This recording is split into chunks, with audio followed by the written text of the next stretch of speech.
Welcome to episode 36 of OTD, your daily dose of soccer history by 17 Lost Guy. It's December 6, 1977, under the Anfield floodlights. A cold night and a trophy on the line, the second leg of the European Super Cup. On one side, Liverpool, European champions, league champions, the Shankly Paisley machine humming into a new era. On the other, Hamburger SV, cup winners, cup holders, Bundesliga contenders, the new money of West German football. And in white and blue, warming up in front of the cup, is a figure who still feels like he belongs in red, Kevin Keegan. Mighty Mouse has swapped Merseyside for the north of Germany. Tonight, barely 6 months after lifting the European Cup in Rome with Liverpool, he's back at Anfield as the star in a visiting team. 90 minutes later, the scoreboard will read Liverpool 6, Hamburg 0. Keegan won't score. Liverpool will lift yet another European trophy, his first Super Cup in fact. And the match will end up feeling like a crux in 3 stories at once.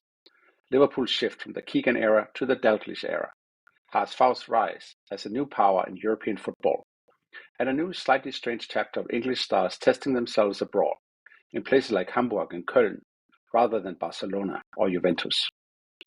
To understand why Keegan's return matters so much, you have to rewind a little. Kevin Keegan arrives at Liverpool in 1971 from Scunthorpe United, a hard-working lower division forward plucked by Bill Shankly for around £35,000. Within the season, he is transformed, bossing around the front line, linking play, scoring and frustrating defenders. Over 6 years in red, he becomes 3 times English champion in 73, 76 and 77, twice a UEFA Cup winner in 73 and 76, FA Cup winner in 74, remember that solo sprint and finish against Newcastle, and finally, in May 77, a European Cup winner in Rome. He is also England's attacking heartbeat, a Ballon d'Or contender, and one of the first truly modern English forwards, all pressing, movement, commercials and charisma.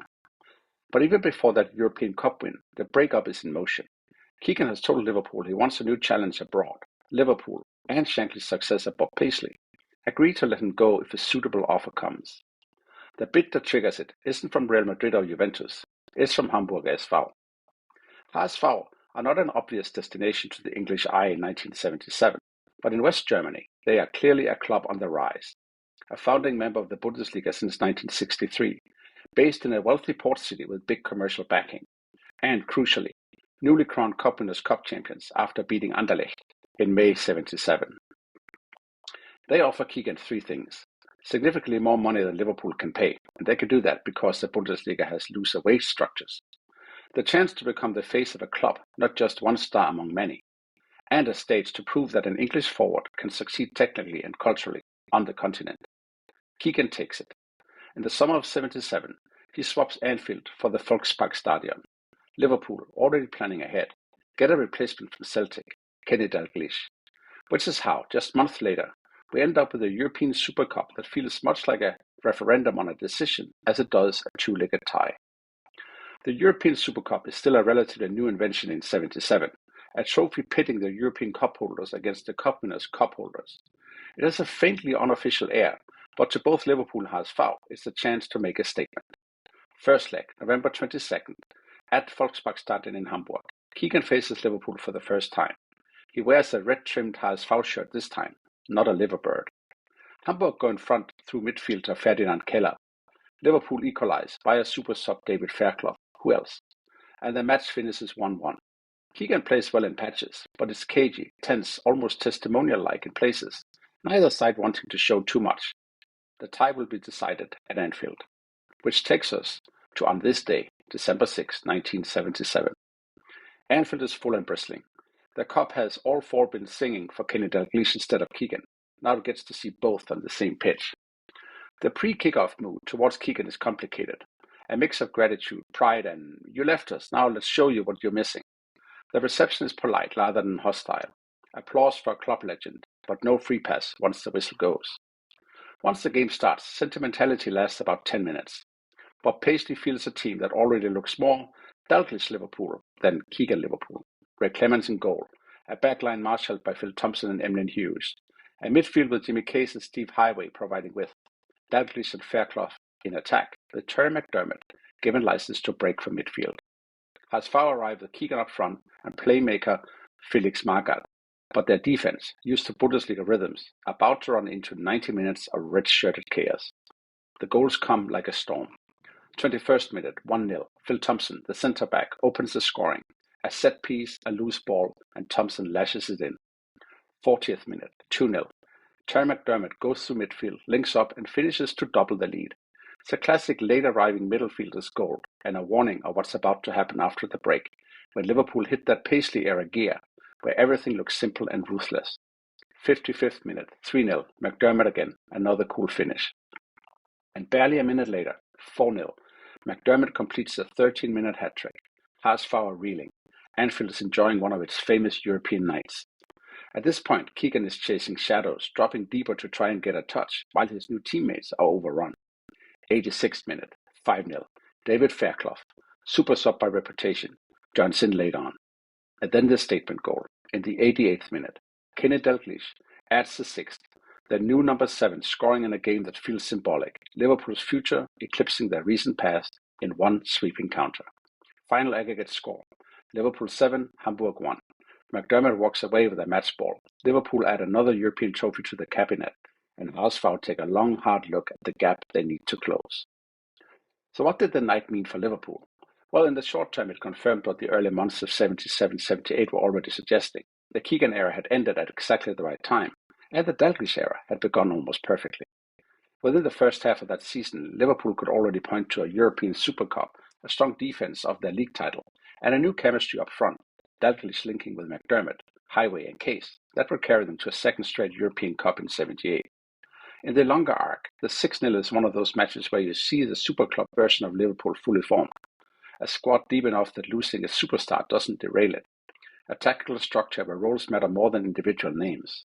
And a culture, the boot room, the cup, the expectation of winning, that makes transitions look effortless. This is the Liverpool that would dominate England and Europe into the early 1980s. Keegan is part of that foundation, while Dalglish, McDermott, Souness and others are now constructing the high-rise. For HSV and for Keegan, the story is different, but no less interesting. If you only looked at that 1-7 aggregate defeat, you might think Keegan's move had been a mistake. An Anfield idol walks away, comes back and gets thrashed. English tabloids enjoy the schadenfreude. But zoom out 2 years and the picture flips. Keegan's first season in Hamburg is mixed. He struggles initially with language, training methods and expectations. He is taunted for the pinkish chain shirt in some away grounds. HSV finished mid-table rather than contending for the title. Yet he wins the Ballon d'Or in 1978, the first Englishman to be named European Footballer of the Year since Bobby Charlton, largely on the back of his overall caliber, England form, and the sense that he's carrying a growing HSV side on his shoulders. In 78-79, it all clicks. HSV win the Bundesliga, their first title in nearly 2 decades. Keegan is central to the triumph, scoring, creating, pressing from the front, and he wins the Ballon d'Or again in 1979, back-to-back.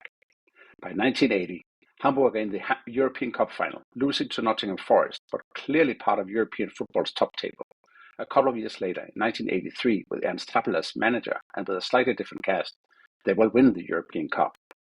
From HSV's perspective then, the 6-0 at Anfield is a painful lesson, but Keegan is not a flop. He's the spearhead of a club moving from ambitious to elite. From Keegan's perspective, it's proof that the gamble to leave Liverpool was justified. He steps out of Paisley's defined structure and still becomes the best player in Europe, twice.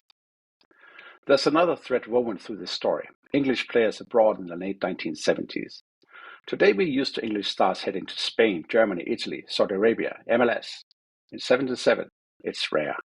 Keegan to Hamburg is one of the first truly high-profile moves, an England captain to the Bundesliga, a superstar swapping the dominant English club for a foreign league, and a player choosing culture shock and tactical education over staying in the comfort zone.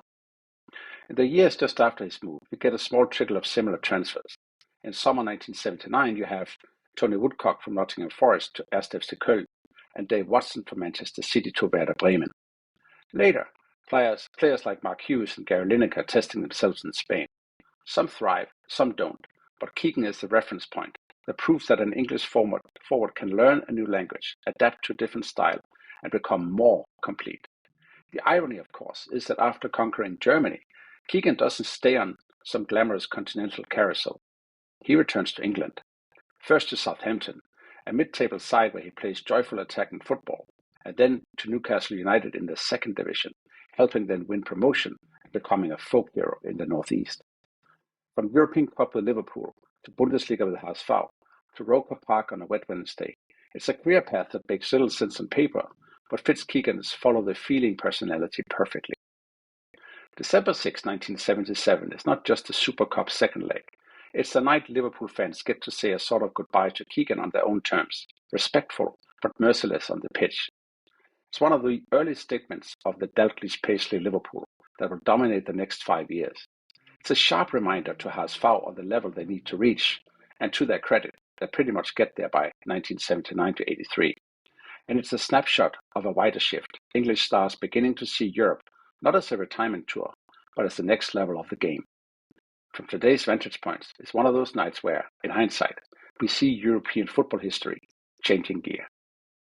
That's all for episode 36 of OTD, the night Kevin Keegan came home in HSV colours and watched his old club put 6 past his new one on their way to even greater heights. If you got memories, sources, or favourite tales of English players abroad in the 70s and 80s, then email us at otd@17lawsguide.com, subscribe and leave us a 5-star review so more Anglo-Bundesliga nostalgics can find us. Tomorrow, in episode 37, we'll cross the Atlantic and rewind to 1967, when 2 rival US leagues merged to form the NASL. How did that experiment change soccer in North America? Who were the early stars, and what did and didn't survive when the whole thing eventually collapsed? Don't miss it.